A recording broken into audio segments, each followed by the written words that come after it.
and that way we can put this on our YouTube channel when we're done, and everybody can have it as a reference. So just a couple housekeeping items. Let me go back and share this again.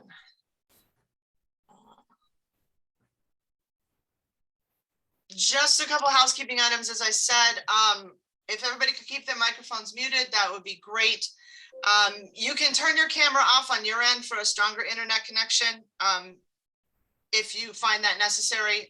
The easiest thing if you're having issues is just to drop off and come back on. You won't have to do anything special to get back on the call. And I will ask throughout the evening if you have questions for our speaker, you can just type them in the chat box and we'll monitor that and, stop for questions as they come, throughout the presentation. So please feel free to just type your questions in the chat box.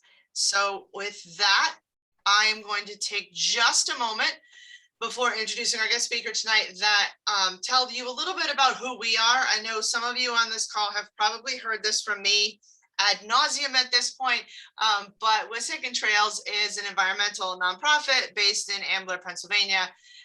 We were founded a little over 60 years ago to protect the land and water of the upper Wissahickon Creek.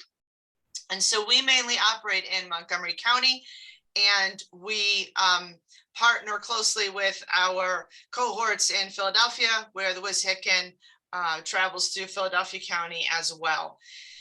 To date, we've saved nearly 1,300 acres of land from development, and on that land, we have 12 nature preserves and about 24 miles of trails that are open to the public for you to use. And I hope that some of you have had an opportunity to get out on some of our trails, and if you haven't, I encourage you to take a look at our website. There's an interactive map feature there that can help you figure out where the nearest trail access for you is, and where parking is, and all of those kinds of things. So. And I do need to mention that just because we are a nonprofit organization, we do really rely on our supporters. I know that there's a couple of supporters of ours on the call here tonight, and I want to offer my personal thanks to them. We couldn't do this without you. If you're not a current supporter, I encourage you again to take a look at our website. You can see all of the various activities that we're involved with, the other events and programs that we have, and hopefully that will encourage you to become a supporter. And if this is your first time with us here tonight, welcome. We're glad you've joined us. And with that, I'm going to stop sharing my screen. And I'm going to turn it over to Bethany, our guest speaker tonight from the Philadelphia Mycology Club. And I am so happy that she has agreed to talk to us about mushrooms and fungi, because this is something I get asked all the time, and it is not my area of expertise. So I am glad to have somebody else that can help answer some of these questions and help us all learn tonight. So welcome, Bethany. Thank you for having me. Let me see how I share my screen. I know I can do this. All right, did I do it? I assume that's a yes. I can't hear you. Let me, anyone? Yes, I can see. I see your presentation. Thank you. Yep. Thank you. I needed verbal confirmation. All right, my name is Bethany Teigan. I founded the Philadelphia Mycology Club a few years ago in 2018. One quick thing, sometimes my internet will freeze just for like 5 seconds and then it'll come back. So if that happens, just sit tight, I'll be back. Hopefully that won't happen. Yeah, this is Intro to Mushroom Hunting. A lot of people really just have no idea where to begin, but it's all pretty simple, and we're going to go into that. I'm going to start out with just some really quick facts about the kingdom of fungi. They are heterotrophic, meaning they have to eat something in order to get energy like we do, as compared to being photosynthetic like plants. You might hear this a lot. They're more closely related to animals than they are to plants, and that is totally true, which is not to say that they are like animals. It's just to explain how much they're not plants. There are a lot of fungi that exhibit bioluminescence and or fluorescence. So they either glow in the dark or they can fluoresce under UV. That's actually pretty common, even right around here in Philadelphia.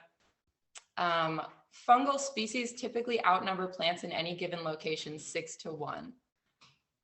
So that means that if you're out in the woods and you look around and you count how many different species of plants you can see, there's probably about 6 times more species of fungi around you, but you usually just don't see them. And that was a really amazing fact to me when I heard that. I had already been studying mushrooms when I heard that, and it was still surprising.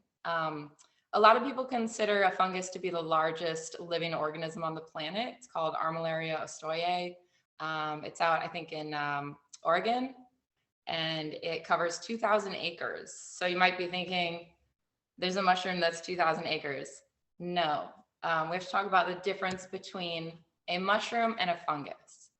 So it's like a square and a rectangle. A mushroom is a fungus, but not all fungi create mushrooms.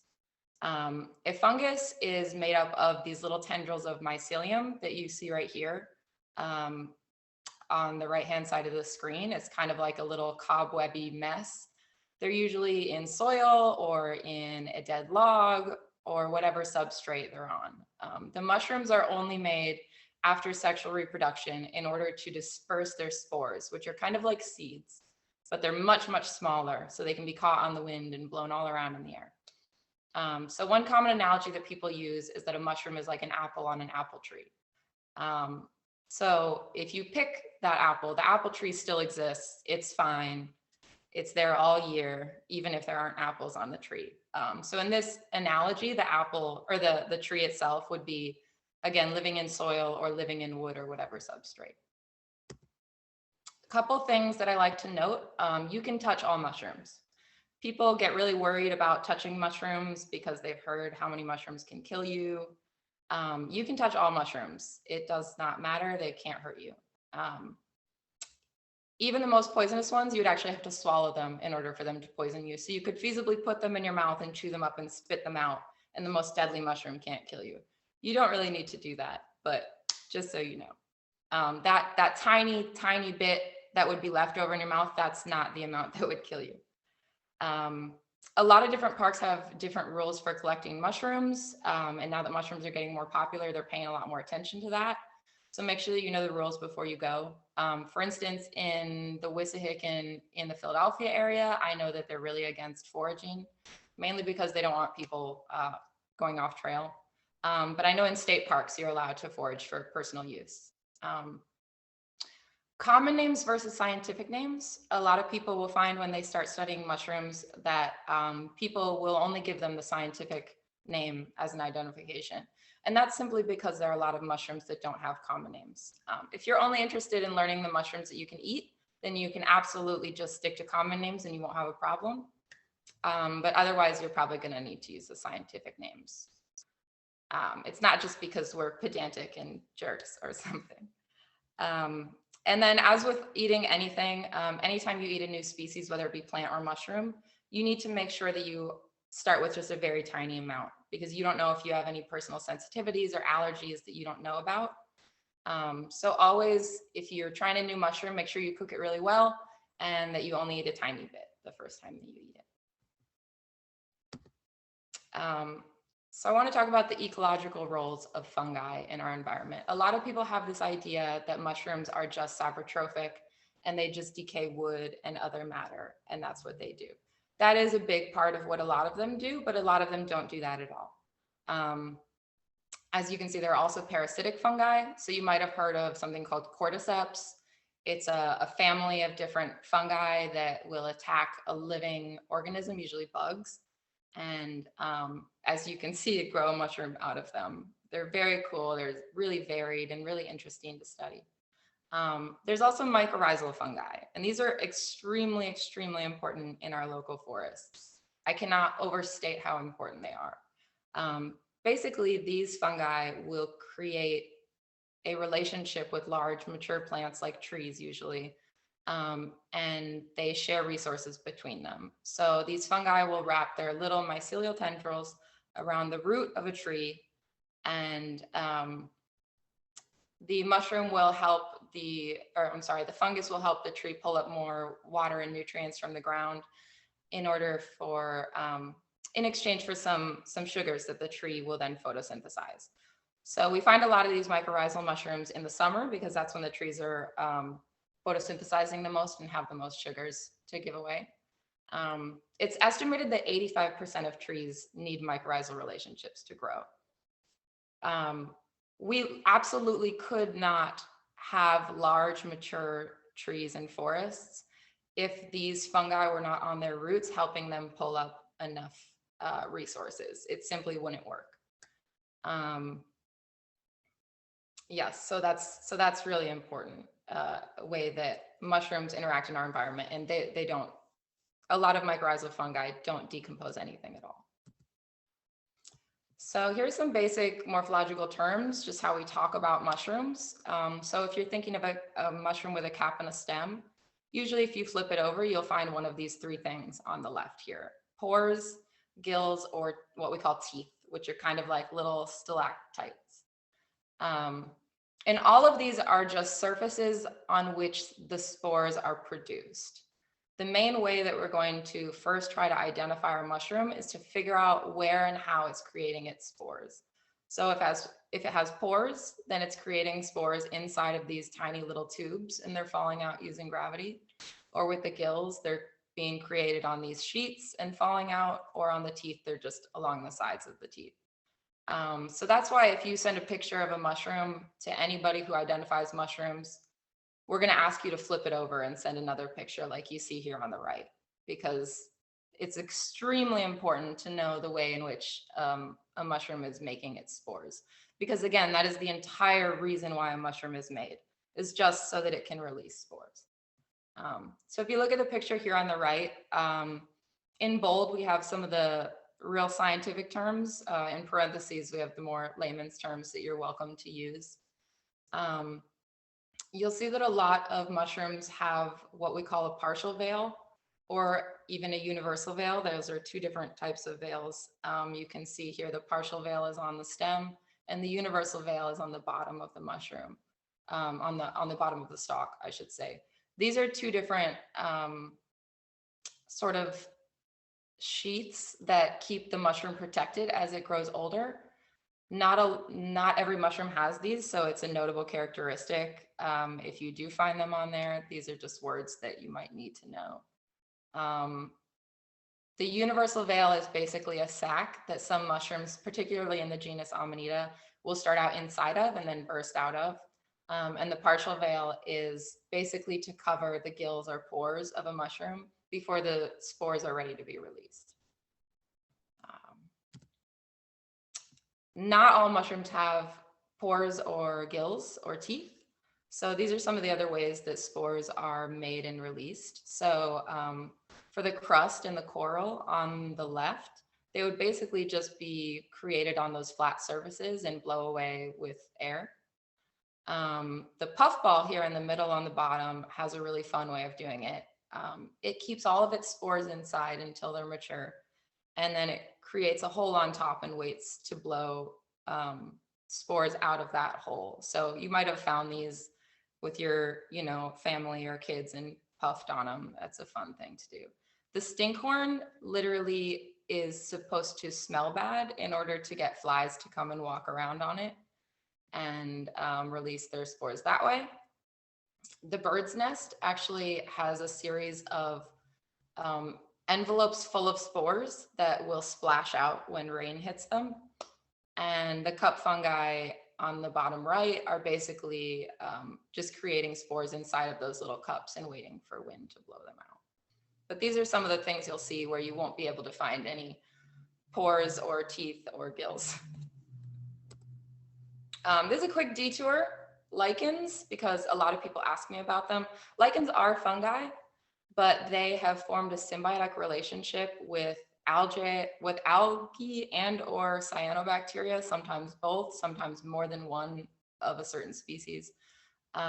This symbiotic relationship works in that the fungi will create sort of the housing, and the algae will create a food source via photosynthesis. So this happened over millions and millions of years. It is classified as fungus that takes algae inside of it, but they are not ephemeral in the way that mushrooms are. They stay there all year because they just sit there and photosynthesize.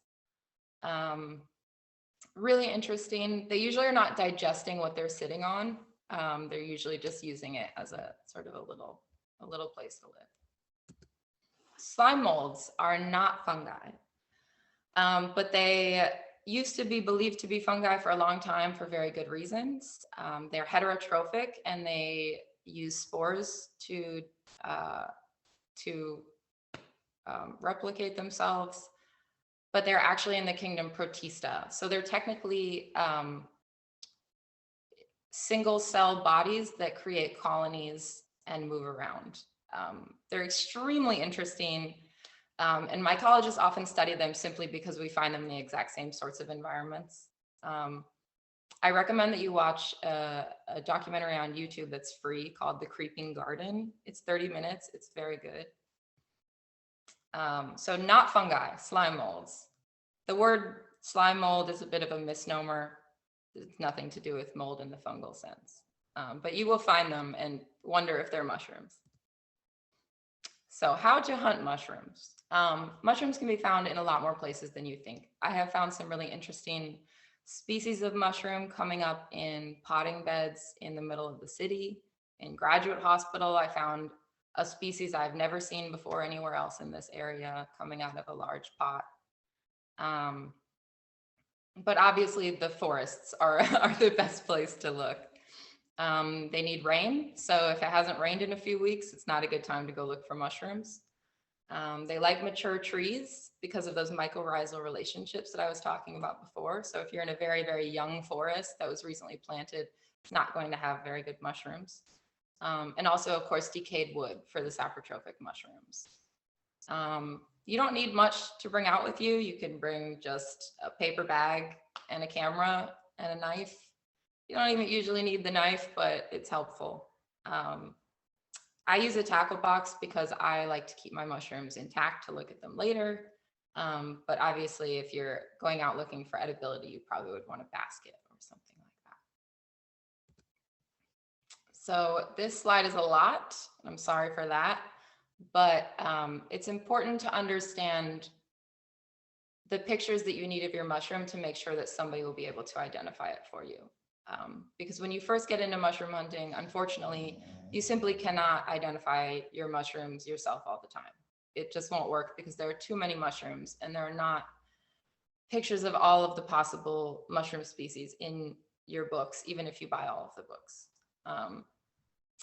So some of the things you want to make sure that you take a look at before you even pick your mushroom is what it's growing from. So if it's growing straight out of a dead log, it's probably saprotrophic. If it's growing out of the ground, it might be mycorrhizal, or it might still be saprotrophic and be eating the dead leaf litter. But it's really helpful to know that. And before you dig it out, you should make sure that you are not missing any of it. Basically, you want to dig around it and make sure that you get all of the possible bulb, like you see on the right here. Of course, I said you need a picture of the bottom of the cap, if there is a cap. So you can see here, there's pores in one and gills in another. It's really important to see. Some of them bruise and change different colors. You want to note that. And sometimes you can see the spore color right there on the cap or on the stalk, as you see on the bottom right. And yeah, and noting the type of trees that you found it near. Obviously, that's hard if you don't know your trees, but you at least can know if it's like a hardwood tree or a broadleaf tree. That's really helpful to note. So what are you going to do with those pictures after you take them? What I like to do with them is put them on iNaturalist. And I hope that you've heard about iNaturalist, but if you hadn't, then I'm excited to tell you about it right now. iNaturalist is a really cool app. It's not just for mushrooms, it's for anything that's alive. And it's extremely important for community science, especially in the world of mycology, which is a very ephemeral science.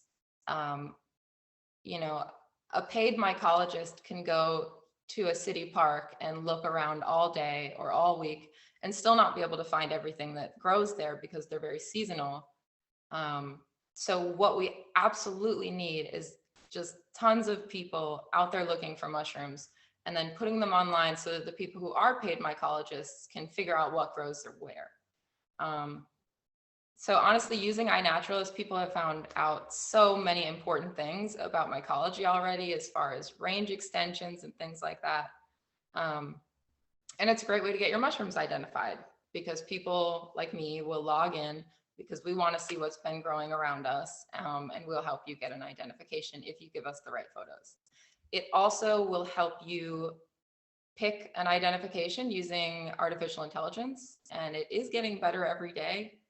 Obviously, if you're going to eat something, I would not trust the artificial intelligence to be correct, but it is often correct these days with some of the more common mushrooms. So in this example here on the right, I put in a picture of this mushroom and it had the exact correct guess on the first try. Another resource that I like to use and tell people about is mushroomobserver.org. So it's similar to iNaturalist, except that it's only for mushrooms and it's not an app. So it's not as user-friendly. I don't usually upload to it, honestly. But what I do use it for, and what I suggest that you use it for, is basically for searching for pictures of a certain species. If you go on Google and you type this mushroom species here, Coprinus comatus, a lot of the mushrooms that you get a picture of are not Coprinus comatus, because you cannot be sure that Google has correctly found the right thing, or that other people correctly labeled it on their blog or whatever. But on Mushroom Observer, you can be pretty sure that the pictures you're looking at are correct, and also of varying ages and habitats and things like that. So you can see here in the first, second, and third picture, those mushrooms look very different, but they are all the same mushroom. So when you have a field guide that only has one picture in there, I sometimes like to come on Mushroom Observer and look at more pictures so that I can get a better idea of what that species looks like at different ages. Here are just some other resources that I like to give to everybody. People ask what book I recommend. This large one here in the middle, Mushrooms of the Northeast United States and Eastern Canada by Timothy Baroni. That, I think, is the most recent and up-to-date one with good pictures. It's very recent. The pictures are very nice. If you want one that's very small that fits in your pocket, I would grab the one that's in the upper right corner, Mushrooms of the Northeast. It's very small, but it's still got the most important information in there, and it's well done. Mushroomexpert.com is basically Wikipedia for mushrooms, because Wikipedia is not very up to date when it comes to mushrooms. Mushroom Expert is run by a really great guy named Michael Kuo. He does it all himself, so it's not always up to date, but it's really helpful information. You might be surprised to hear that Facebook is a great place to learn about mushrooms and get your mushrooms identified, but I have to tell you that everything I learned about identifying mushrooms, I learned in these Facebook groups that you're seeing here. The large identification groups, just because of how many people there are responding to your questions, you can always get some answer that gets you closer to your identification. If you just open your book and want to look through it and picture match, sometimes you can come up with the right answer, but all the mushrooms are not going to be in any of these books. And the nuance that you need to be able to notice when it comes to mushroom identification is something that you really just have to have seen after hundreds of times of looking at something. So stuff that I can identify the difference between now, I know I couldn't back when I started looking. And I'm glad I didn't trust myself and always ask others for input. So that's my advice to you, is make sure that even if you're pretty sure of what your mushroom is, you always ask somebody else and preferably ask more than one person, which is why I like some of the larger identification groups, because it will take you maybe 10 minutes to get 5 people to respond sometimes. And local mushroom clubs is probably the most important resource that you could have. Obviously, I say that as somebody who runs the Philadelphia Mycology Club. But also the New Jersey Mycological Association is a really great organization. They've been around for like 50 years now. They're really well run. They have a lot of people who have been studying mushrooms a long time. And they actually do something called Taxonomy Tuesday. So even if you're not in New Jersey, you could learn a lot from them just by logging into Zoom on Tuesday nights. And Learn Your Land with Adam Harriton is the only kind of show that I would say could help you with learning mushrooms. He does a really great job. He produces really nice videos that have everything you need to know. It's the right amount of production value, but straight science as well. And I think with that, I am done, and I would love to answer any questions that anyone might have.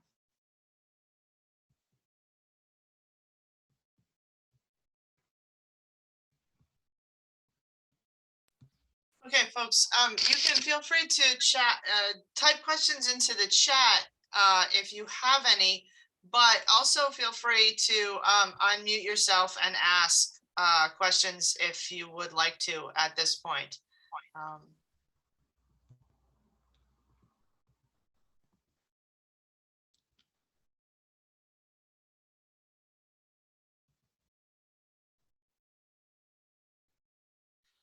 Okay, I'll lead off with a question. You talked about after rain, but is there a better time of the year that you're more likely to find things, or does that really just depend on the species? It does depend on the species a lot. Mushrooms are very seasonal usually. So really the only time, honestly, in Philadelphia where you cannot find mushrooms is March, unfortunately, right now. There are spring mushrooms, but they're generally like late spring mushrooms because the beginning of spring, it just happens to be sort of a no man's land for mushrooms because there are winter species who will specifically grow only in the winter, but they wrap up before spring starts. And then the actual spring mushrooms are kind of waiting until more of the plants already get going. So really early spring is the only time that you can't find mushrooms. But late spring is great. People get excited about the morels. And then summer is when you would have the most biodiversity because there are saprotrophic mushrooms, but also all of those mycorrhizal mushrooms are basically fruiting because of all the trees having all these sugars. And then the fall also has lots of really great mushrooms. A lot of the really large edible saprotrophic mushrooms come out in the fall. And then, yeah, the winter is not great for mushrooms, but if it is above freezing and we have any kind of precipitation, you can definitely go out and find specific species that enjoy the colder weather. Great. So we had a couple questions come in on the chat here, and I'm going to start. So somebody asked, can we follow Philadelphia Mycology on iNaturalist? Yeah, there's a group or a project, I should say, on iNaturalist that's just called Philadelphia Mycology Club. You don't have to join that project in order for your mushrooms to be in the project. So anything that is found in Philadelphia or surrounding counties and is put on iNaturalist as a fungi, it will immediately show up in that project because it's just a cumulative project. But you can follow that project in order to see what's going on and stuff. Cool. Next one is, when do Earth stars come out? Okay, so there are different species of them. They're the Astraeus genus and also Geostrum. Yeah, there are different species, so I think it would depend on the species. That's a good question. I would guess summer and fall. I would say summer and fall, but I think that they're very persistent. So if you go to certain places, like certain more dry places, like the Pine Barrens and things, I think that you can find them kind of year round that are just really old ones. There's a lot of mushrooms like that. You could see them all year, but they didn't fruit recently. The next question is, have you come across a difference in quality in urban versus rural settings? I assume that you mean quality of taste. And unfortunately, I cannot tell you about that because I don't eat mushrooms. And everybody's very surprised by that. But actually, my friend Sam Buccarelli, who helps run this club, also does not eat mushrooms. So it's just this silly, ridiculous thing. So I'm not sure about that. There is some reason to believe that certain mushrooms will take up, unpleasant things from urban soil settings. So I would be more careful about where you're getting your mushrooms if you're going to eat them. But I don't know of any reason why it would affect taste. I've never heard of that. And of course, as far as what takes up toxins and what doesn't, it's really a species thing. And I don't think, unfortunately, that there's been enough study done due to not being enough funding to do the studying for us to really have specific answers about like which species do that and don't do that. So I would just overall just be a little careful. Sure, that makes total sense to me. So somebody asked how old or how long does a typical fungus or mushroom live? So from what I've heard, they've never found any particular reason to believe that they have a defined lifespan, which is to say they have no reason to believe that they can't live indeterminately as long as they have the right resources. So they know that some have lived thousands of years, and they have no reason to think that they wouldn't continue to live longer if just given resources continuously. So I'm going to lump these two questions together because they're kind of related. One is, are there some edible mushrooms that are commonly found in the Poconos? And where's a good place to find morels locally? I'm going to presume they mean more in the Philadelphia area for that one. So a lot of people would think like, oh, she's not going to tell us where to find morels. But as we've already talked about, I don't eat mushrooms. So I would say you should use iNaturalist to find out. Because if you go on iNaturalist, you can use the search function specifically on your laptop. It has more functions on its web app than on the phone app. So if you go online on your laptop and you search where people have found morels on iNaturalist, you'll come up with a bunch of different locations where I've put them up, and I know a handful of other people always put up their morels when they find them. So basically the answer is lots of places, and you can find specific answers if you go look up there. And sorry, the other part of the question. Oh, if there's a local in the Poconos. Common species in the Poconos, yeah.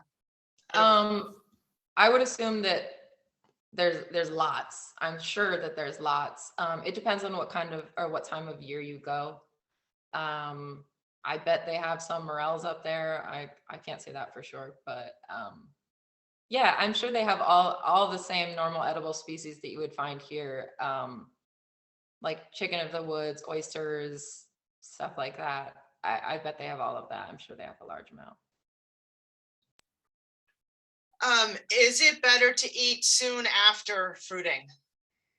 Yes. Yeah. Just because, it'll go bad. It's like if you have produce you take home from the store, it just kind of gets gross after a little while, obviously. Yeah. This is an interesting question. There's been a lot of hype recently about the health benefits of mushrooms. Has that led to too much foraging locally? That's a great question. I'm going to make that a two-parter. There's been a lot of hype recently about the health benefits of mushrooms. I would take a lot of that with a grain of salt, which is not to say that I don't believe in the health benefits of mushrooms, just that they have not been proven enough for people to be going out and buying supplements. But there's never been any reason to believe that the regular medicinal mushrooms that people commonly try are able to hurt anybody, because nobody has ever claimed that it had any negative effects on them. So especially if it's something that you can go out and find locally, which all of them are, you might as well go try them and see how you feel. So that's my little, don't go buy these supplements, but yeah, try it, see how you feel. Has that led to too much foraging locally? So foraging mushrooms is a lot more sustainable than some of the types of plant foraging that some people do, because of the fact that it's just the fruiting body of the fungus. So, if you go out and pull up ramps and you don't like leave any of it there, then those ramps aren't coming back. That's not at all true with mushrooms. If you go out and you pick every single mushroom that you see, that fungus can still just make more mushrooms in the future. If you were somehow super OCD and literally got every single one before they ever release spores, then yeah, maybe over like hundreds of years you'd be able to make them stop fruiting. But it doesn't really work like that, because usually when you go out, you'll see a bunch of mushrooms that are already mature, and therefore they've already released millions of spores, and they can continue to release them after you pick them. So that is to say that mushroom hunting is pretty sustainable even when people are foraging a lot. That being said, there are unsustainable things that you can do while mushroom foraging. So like I mentioned, that the Philly area of the Wissahickon, they are really actively trying to tell people not to forage there. And they know that mushroom foraging is not in itself unsustainable, but because they're the most heavily trafficked urban wooded area that we have, they're just desperate to keep people from going off trail. Because obviously if you're in a steep sloped environment and you're walking along this steep slope, it's going to cause erosion. So that is something that if too many people did that, it would absolutely have negative consequences, both on the fungi and everything else. But as far as just picking mushrooms, it's not a problem. There are a few mushrooms that grow perennially. It's pretty uncommon, but there are some shelf mushrooms particularly that will grow perennially.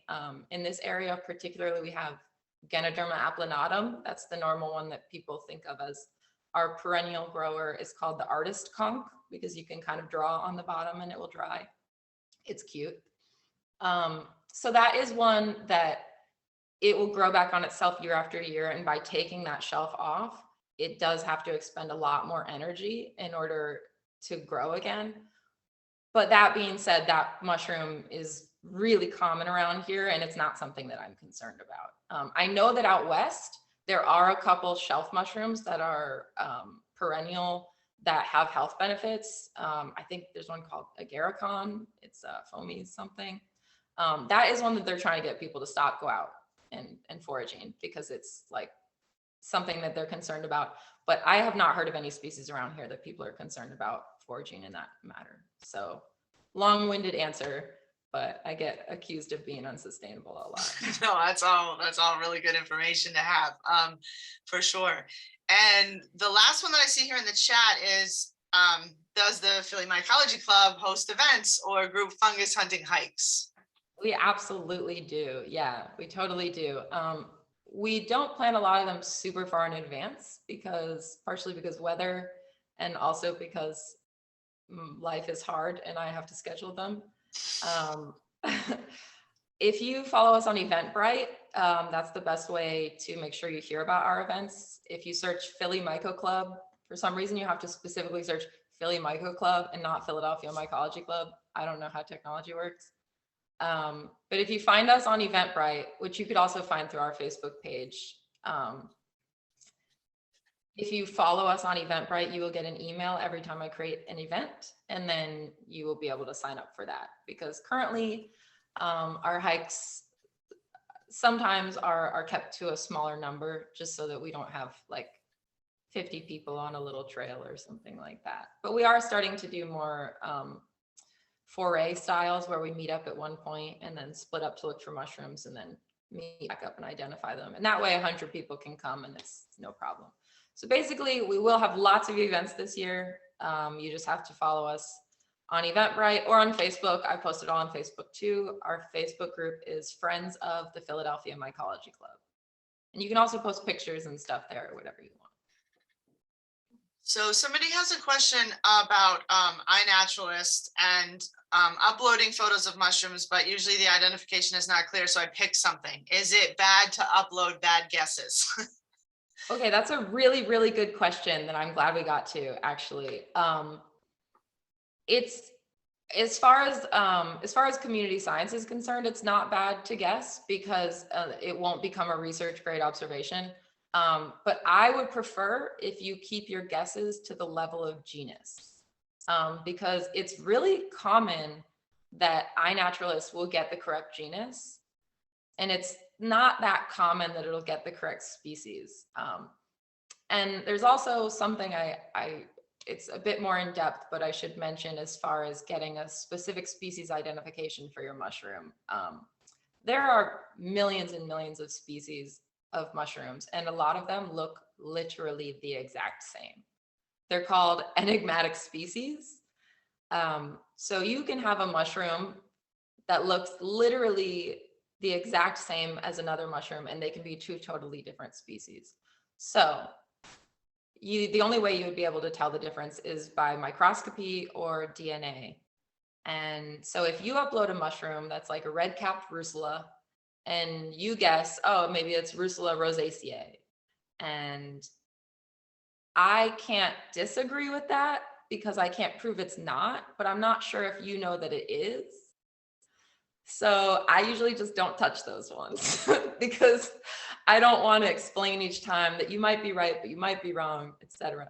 So if you just leave it at Russula, and I know that we can get it further, then I will then move it further along. So for instance, if you put up Pleurotus in the middle of winter, which is an oyster, I will change it to Pleurotus ostriatus.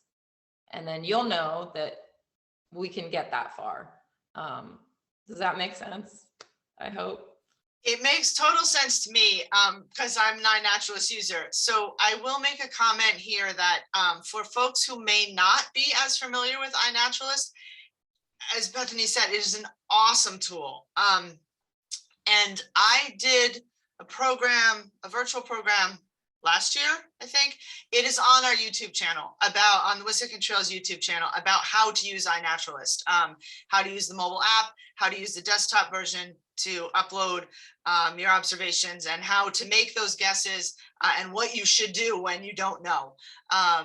And just putting it up as fungus is fine too. Yep. That's great. Don't put it up as nothing. Just put it up as fungus. Yeah, because that's the recommendation I give to people. Don't put it up. Just if you know it's a bird or you know it's a tree, then like at least get that far, because that usually brings it to the attention of the people who are paying attention for those. Because when I log in, I go to what fungus has been uploaded. So yeah, exactly. So yeah, if you're not familiar with iNaturalist, take a look at that video on YouTube, and that should help you sort of figure out how to use it a little bit better. It's a fantastic tool. And I will also put a plug in for at the end of April, there's an event called City Nature Challenge that's run through iNaturalist. And there's the idea is sort of friendly competition between cities across the globe to compete for the most number of identifications, the most number of species, the most number of volunteers out doing it that day or that weekend. I will be hosting some events that weekend. I don't know if the Mycology Club is specifically, but I know that there's loads of other City Nature Challenge events that happen around Philadelphia that you can get involved in, and that's all using iNaturalist. Yeah, definitely. We'll have a bunch of events going on. I love that. I love that challenge. Yeah, me too. Does anybody else have any other questions? And feel free to go ahead and unmute yourself at this point if you do. You can also just shoot me an email at your convenience.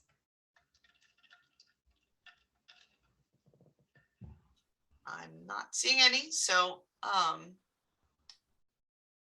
yeah, if you have any questions for either one of us after the fact, please, you can feel free to shoot me an email as well. And I want to say thank you again to Bethany for doing this. This was extremely informative for myself as well. So I'm very happy that you could join us for this. And I do encourage everybody to go and follow them and look for their hikes.